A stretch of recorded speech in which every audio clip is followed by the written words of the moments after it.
Halo semua, salam sehat dan semoga kita dalam lindungan Tuhan Yang Maha Esa.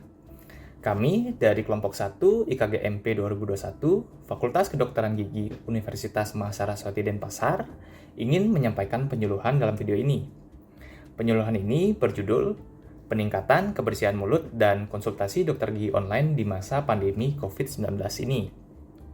Sebelum kita mulai penyuluhan, izinkan saya untuk memperkenalkan teman-teman saya. Perkenalkan, saya sendiri Inyuman Bowo Sanjaya R, nomor absen 13, dan teman saya Komang Amanda Triwidiastuti, nomor absen 20, Desaksang Artahari, nomor absen 11, Komang Ayudita Trimulyani, absen 12, Putu Bitari Desyawardana, absen 14, dan Cahaya Devianti, absen 15. Untuk materi penyuluhan yang pertama, yaitu Kenali Gigimu, yang akan disampaikan oleh teman saya, Tari. Baik, waktu dan tempat dipersilakan untuk Tari. Baik, terima kasih moderator. Halo teman-teman, salam sehat. Perkenalkan saya Artahari. Di sini saya akan membawakan materi mengenai tentang kenali gigimu. Nah, untuk masyarakat umum kebanyakan kurang aware ya mengenai bagian-bagian dari gigi. Padahal pengetahuan ini sangat penting dan saya rasa ini merupakan basic knowledge yang harus kita kenalkan agar kedepannya masyarakat kita lebih aware lagi dalam memperhatikan kebersihan gigi dan mulutnya. Nah, dalam kedokteran gigi, bagian-bagian gigi ini kami sebut dengan anatomi gigi.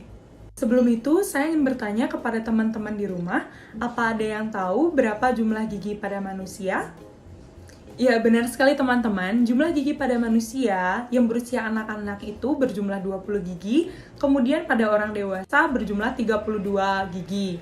Nah, pada gigi-gigi tersebut ada bagian-bagiannya. Yang pertama itu adalah mahkota gigi atau korona. Nah, bagian ini yang biasanya kita lihat yang berwarna putih pada gigi kita. Nah, di dalam mahkota gigi ini terdiri dari beberapa lapisan. Lapisan terluar itu ada enamel, kemudian di dalamnya itu ada dentin, kemudian lapisan ketiga itu adalah sementum, dan lapisan terakhir itu adalah pulpa. Nah, pada lapisan terakhir ini terdapat pembuluh darah dan saraf pada gigi kita. Kemudian, gigi kita juga dibedakan berdasarkan dengan fungsinya.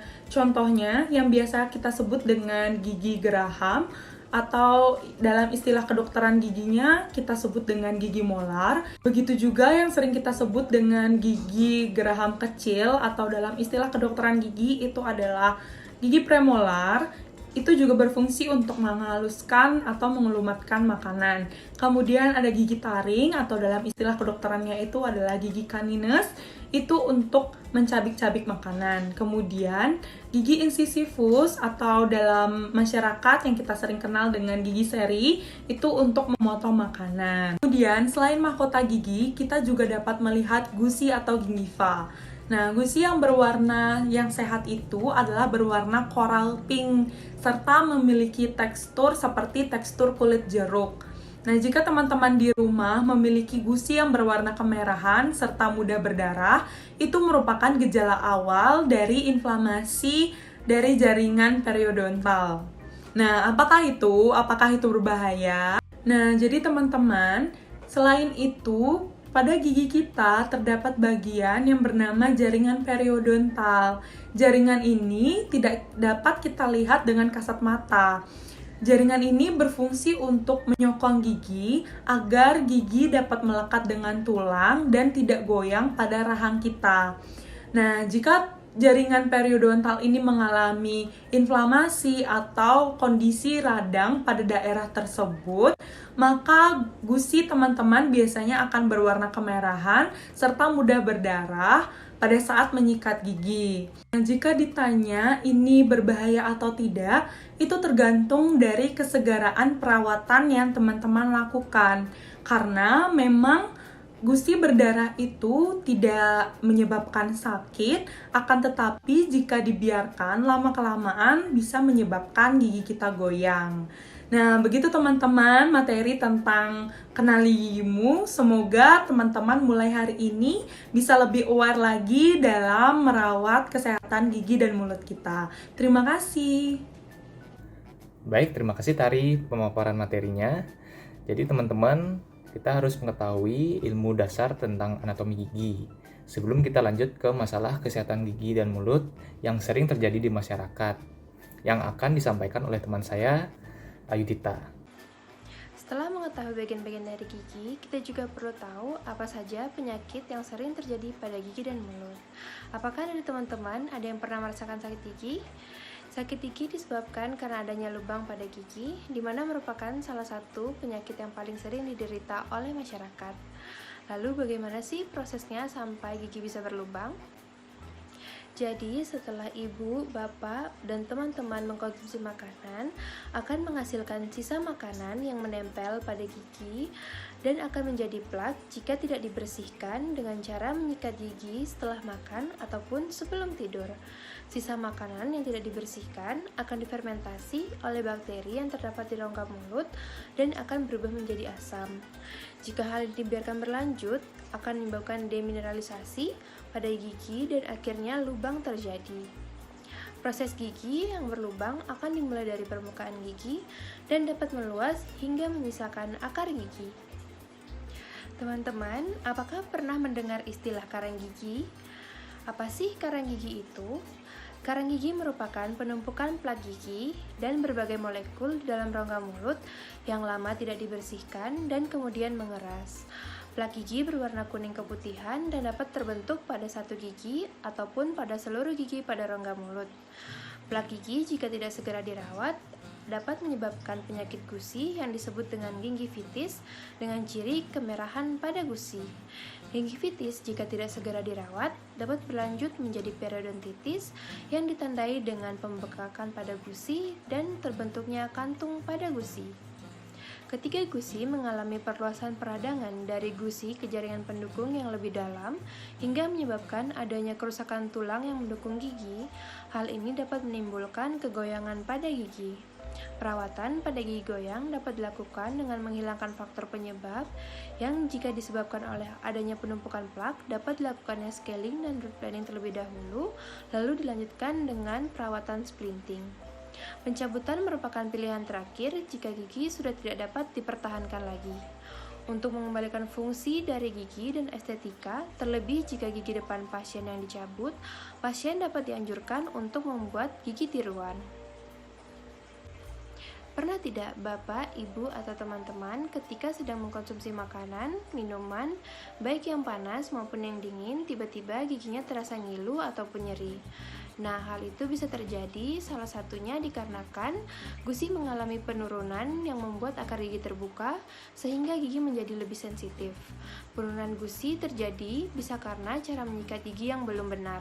Oke, terima kasih Ayudita. Nah, jadi teman-teman tahu kan sekarang apa saja masalah-masalah yang umum terjadi di kesehatan gigi dan mulut. Nah, sekarang untuk mencegahnya, teman saya akan memaparkan materi yang menarik, yaitu cara menyikat gigi yang benar, yang akan disampaikan oleh teman saya, Cahaya. Silahkan, Cahaya. Halo semua, saya akan melanjutkan materi tentang menyikat gigi yang baik dan benar. Pasti banyak dari kalian yang bertanya, kenapa sih yang dibahas malah cara menyikat gigi yang baik dan benar? Kan kita udah kebiasaan sikat gigi tiap hari. Bedanya apa sih sama pembahasan kali ini? Nah, disinilah saya akan menjelaskan pentingnya menjaga kebersihan, kesehatan gigi dan mulut, terutama dalam hal yang sederhana seperti cara menyikat gigi. Karena masih kebanyakan orang belum memahami cara menyikat gigi yang baik dan benar, dan juga belum mengetahui kapan waktu yang tepat untuk menyikat gigi. Sebelum membahas cara menyikat gigi, kita akan membahas pemilihan sikat dan pasta gigi yang baik agar kalian tidak salah pilih nantinya. Untuk pemilihan sikat gigi, ukuran dan bentuknya memang bervariasi. Sikat gigi anak-anak berukuran lebih kecil dari orang dewasa. Jenis bulu sikat gigi orang dewasa memiliki 3 tekstur, seperti soft, medium, dan hard. Tapi lebih baik memilih bulu sikat gigi yang bertekstur soft atau lembut.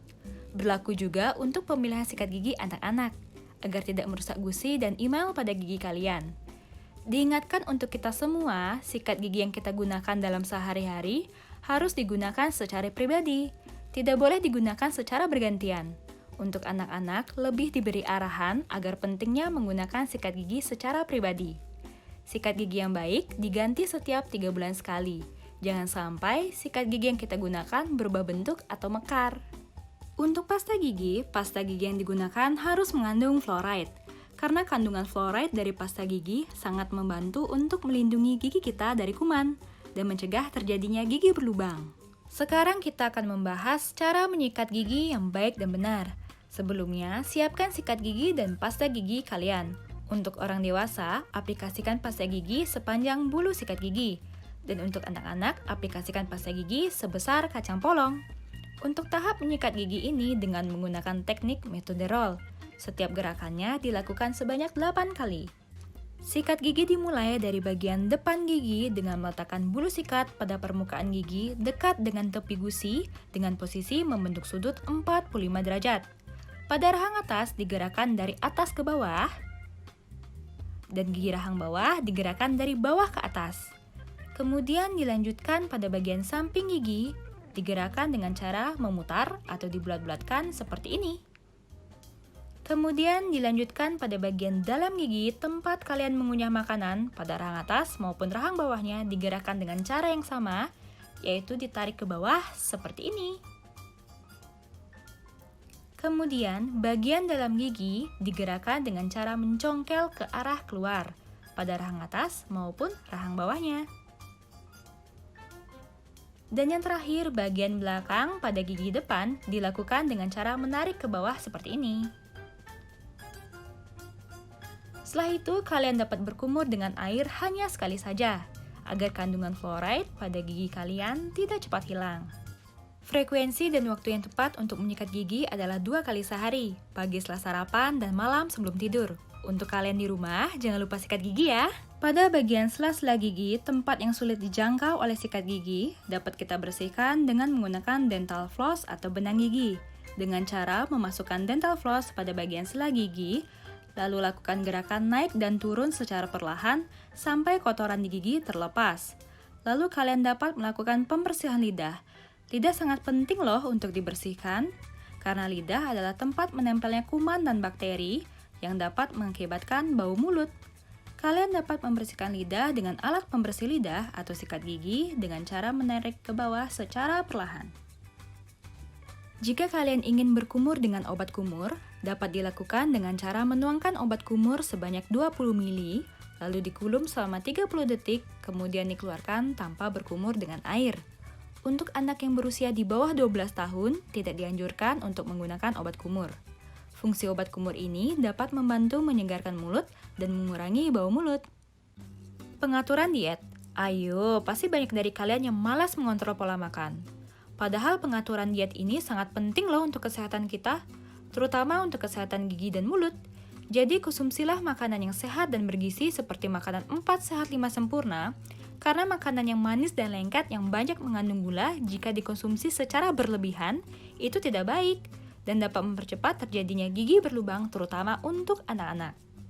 Pentingnya melakukan kontrol periodik ke dokter gigi. Dianjurkan untuk selalu memeriksakan kesehatan gigi setidaknya 2-3 kali dalam setahun minimal 6 bulan sekali, agar dokter gigi dapat memonitor tingkat kebersihan gigi dan mulut dari pasien. Baik, terima kasih paparan materi yang menarik dari Cahaya. Mudah-mudahan dapat menambah wawasan untuk teman-teman guna untuk meningkatkan kesehatan mulut teman-teman. Nah, untuk materi selanjutnya yaitu konsultasi kesehatan gigi di masa pandemi COVID-19.